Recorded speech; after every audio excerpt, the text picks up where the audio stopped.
Hi అండి, అందరికీ good morning. నేనైతే ఈరోజైతే సాడ్ న్యూస్ అయితే షేర్ చేసుకుంటున్నానండి మీ అందరితో.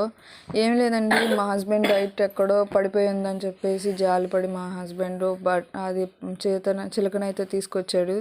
దానికైతే మేము ఓఆర్ఎస్ పట్టించి మా దగ్గర ఉన్న మెడిసిన్ వేసాము, హాస్పిటల్కి కూడా తీసుకెళ్ళాము.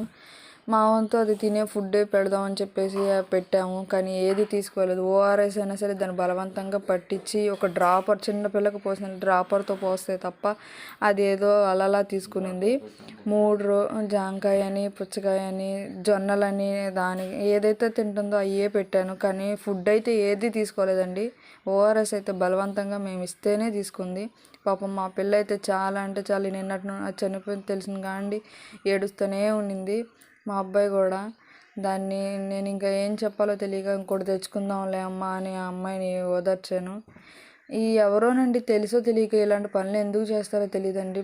పిల్లలు ఆడుకుంటే ఆడుకోవచ్చు, కానీ అలా బలంగా కొట్టడం వల్ల ఒక ప్రాణాన్ని అయితే తీసేసిన వాళ్ళు అవుతారు. ఇలా చేయొచ్చో లేదో నాకైతే తెలియదండి. మా ఇంటి పక్కన ఒక గొయ్యి అయితే తవ్వి అందులో నేను మా పిల్లలైతే దాన్ని పాతిపెట్టి పసుపు కుంకుమతో దాన్ని అయితే చేసి ఆ ప్లేస్లో ఒక మొక్కనైతే పెట్టామండి. పిల్లలకండి ఏంటి ఆడుకుంటే ఆడుకోవచ్చు, కానీ ఇలా పక్షుల్ని కొట్టి మాత్రం వాటి పిల్లల దగ్గర నుండి లేదా వాటి తోడు నుండి మాత్రం దూరం చేయొద్దు. ఎవరి జీవితం ఎవరిది లైఫ్ అయినా ఒకలానే ఉంటుంది, కొన్ని తను నమ్ముకుని ఎన్ని ఉన్నాయో మాకైతే తెలీదు.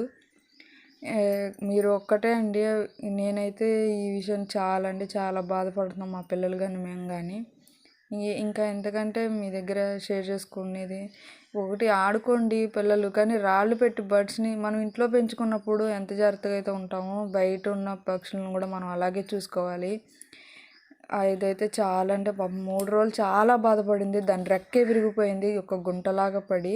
అంత బలంగా కొట్టింది ఎవరో మాకైతే తెలియదండి. మేము ఇంటి దగ్గర హాస్పిటల్కి తీసుకెళ్ళిన ఓఆర్ఎస్ తప్ప ఫుడ్ మాత్రం తీసుకోలేకపోయింది. అది మాత్రం మీరైతే ఆడుకుంటే ఆడుకోండి, పక్షులు మాత్రం ఇలా చేసి వాటి ప్రాణాలు అయితే తీయొద్దండి. బాయ్ అండి అందరికీ.